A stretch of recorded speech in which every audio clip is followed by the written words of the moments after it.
Assalamualaikum warahmatullahi wabarakatuh dan salam sejahtera. Nama saya Muhammad Arif Farhan bin Mak Zaid, mewakili kumpulan 4 akan membentangkan tentang poster kami yang bertajuk Kesan Kapitalisme Terhadap Taraf Hidup Masyarakat. Mari kita mulakan.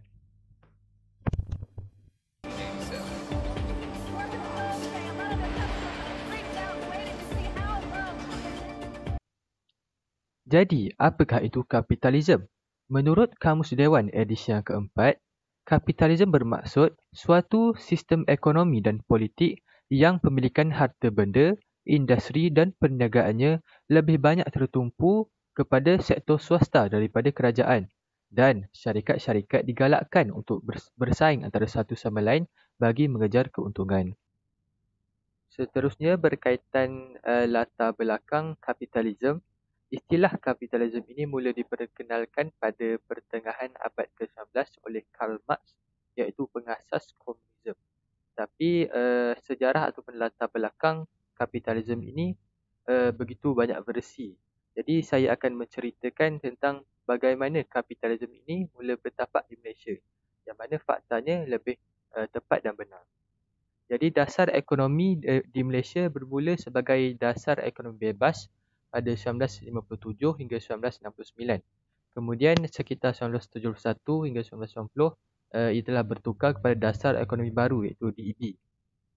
Tetapi kemerosotan ekonomi dunia telah berlaku pada sekitar 1980-an.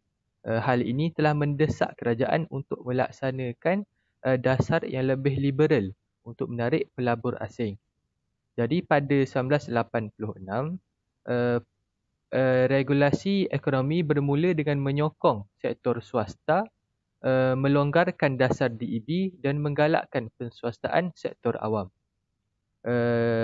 Selepas itu, dasar pembangunan negara, rancangan Malaysia ke-6 dan wawasan 2020 kelihatan berbeza daripada DEB yang mana lebih berorientasikan Malaysia dan memberikan tumpuan kepada aspek budaya dan liberalisasi ekonomi untuk menggalakkan perniagaan interetnik. Jadi jika kita lihat di sini, sekitar 1980-an, ideologi kapitalisme ini telah mula menyerap ke dalam masyarakat Malaysia. Seterusnya, saya akan beralih kepada teori dan konsep. Jadi, kapitalisme ini lebih dikaitkan dengan sistem ekonomi, iaitu sistem yang mengeluarkan barangan dan perkhidmatan untuk dipasarkan, tidak mengira pasaran tempatan ataupun antarabangsa bagi memperoleh keuntungan. Kapitalisme ini merupakan satu order pergaulan hidup yang hadir dari sistem ekonomi memisahkan antara majikan dan pekerja. Jadi Adam Smith yang merupakan satu individu yang selalu dikaitkan dengan kapitalisme ini ada mengeluarkan satu teori yang mana ekonomi dapat dibangunkan dengan cepat sekiranya setiap orang, sama ada seorang pemodal, usahawan, pekerja atau pengguna, berusaha untuk mencapai kepentingan diri sendiri dalam persaingan pasaran tanpa campur tangan pemerintah. Karl Marx juga ada mengeluarkan teori berkenaan kapitalisme ini. Katanya, kapitalisme akan menjadikan kaum buruh diperlakukan dan dieksploitasi sama seperti seorang hamba. Kaum buruh akan dikerah dan digunakan sehabis-habisan oleh para pemilik modal. Gaji mereka tidak akan bertambah. Harga barang kegunaan harian mereka akan meningkat dari hari ke hari. Kenikmatan hidup hanya akan dapat dirasai oleh golongan yang berpendapatan tinggi, manakala golongan bawahan akan terus hidup berempat. Seterusnya berkaitan isu-isu kapitalisme. Yang pertama, ketidakseimbangan dalam kehidupan masyarakat. Jadi poin ini sebenarnya poin yang selalu yang dibangkitkan oleh pengkritik kapitalisme, yang selalunya daripada golongan sosialis maupun komunisme. Jadi mereka mengatakan bahawa dengan mengaplikasikan kapitalisme ini, jurang kemiskinan antara masyarakat yang miskin dan kaya akan menjadi semakin besar. Kaum miskin akan ditindas dan manakala golongan kaya sahaja yang akan mendapatkan keuntungan. Poin yang kedua, tiada peluang pekerjaan. Jadi dengan adanya kapitalisme ini, terdapat majikan yang melakukan khidmat luaran ataupun yang dipanggil outsourcing. Yang itu mengupah orang luar dengan upah yang rendah untuk melakukan pekerjaan yang dahulunya dilakukan dalam negara. Yang ketiga, gaji yang dibayar tidak setimpal. Jadi, sekiranya kapitalisme ini diaplikasikan, maka pemodal tempatan dan antarabangsa kebiasaannya enggan menaikkan upah tenaga buruh hanya kerana ingin melipat gandakan keuntungan perniagaan. Gaji bagi kaum buruh akan dibayar pada paras yang minimum. Jadi, poin yang terakhir ialah beban yang perlu digalas oleh orang ramai bertambah. Jadi apabila wujudnya kapitalisme ini akan wujudnya dasar penswastaan. Jadi dasar penswastaan ini telah menyebabkan orang ramai terpaksa untuk membayar lebih daripada yang sepatutnya. Kesan daripada peningkatan bayaran terhadap perkhidmatan yang diberikan oleh syarikat itu. Jadi seterusnya kita beralih kepada impak kapitalisme terhadap masyarakat. Dari segi kebaikan yang dibawa oleh kapitalisme ini, masyarakat akan dapat menikmati kemajuan teknologi. Di samping itu, masyarakat juga dapat meningkatkan daya saing. Hal ini kerana para kapitalis akan memberikan upah ataupun bonus kepada mereka yang dapat membekalkan kepada mereka teknologi ataupun ciptaan-ciptaan yang dapat memberikan mereka keuntungan yang besar.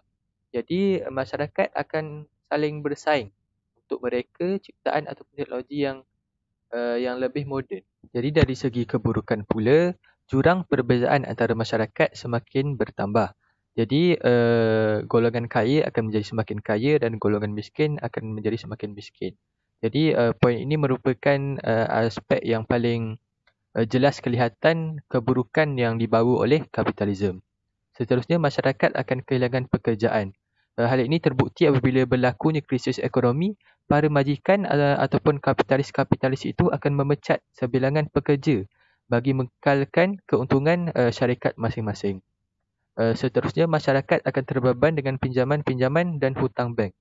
Jadi sebenarnya pinjaman-pinjaman dan hutang bank ini berasal daripada ideologi kapitalisme itu. Masyarakat akan sukar untuk membayar pinjaman-pinjaman dan hutang bank itu kembali. Okey, seterusnya peluang untuk masyarakat mencuburi kebanyakan bidang semakin berkurang. Okey, sebagai contoh, jika lihat dalam bidang perniagaan, mereka yang baru untuk mencuburi bidang perniagaan ini sukar untuk maju kerana mereka yang sudah lama mencuburi bidang ini akan saling membantu sesama mereka sahaja dan tidak membantulah mereka yang baru untuk mengorak langkah dalam bidang ini. Seterusnya, saya akan membincangkan tentang soal selidik yang telah dilakukan oleh kumpulan kami. Jadi, jika kita lihat pada graf yang pertama, iaitu skor para responden terhadap bahagian pertama. Jadi, jika kita lihat, skor ini cenderung untuk berada di pertengahan graf, yang mana menunjukkan bahawa masyarakat perlu membaca ataupun mencari lebih banyak pengetahuan tentang kapitalisme itu. Okey, seterusnya jika kita lihat baki graf yang ada ini merupakan graf untuk soalan-soalan bagi bahagian kedua, iaitu bahagian pendapat.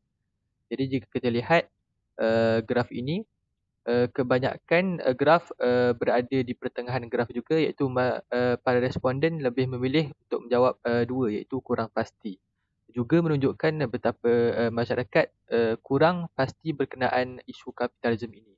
Tetapi jika berkenaan soalan ini, iaitu kami ajukan bahawa jurang kemiskinan antara masyarakat yang kaya dan miskin akan semakin besar. Jadi jika kita lihat, para responden kebanyakannya bersetuju dengan kenyataan tersebut, menunjukkan bahawa begitu jelas kesan kapitalisme ini terhadap jurang kemiskinan ini berlaku di mana-mana negara yang mengamalkan ideologi kapitalisme. Jadi secara kesimpulannya, ideologi kapitalisme ini telah mempengaruhi sistem politik dan sistem ekonomi, khususnya di negara-negara yang mengamalkan kapitalisme ini, bukan sahaja di Malaysia, malah di gergasi-gergasi Eropah seperti Amerika Syarikat dan England. Jadi kapitalisme ini sebahagiannya membawa keburukan, sebahagiannya membawa kebaikan. Jadi adakah ideologi kapitalisme ini wajar untuk diamalkan di negara kita, Malaysia? Jadi saya tinggalkan persoalan itu untuk difikirkan oleh para penonton. Sekian saja daripada saya. Assalamualaikum warahmatullahi wabarakatuh.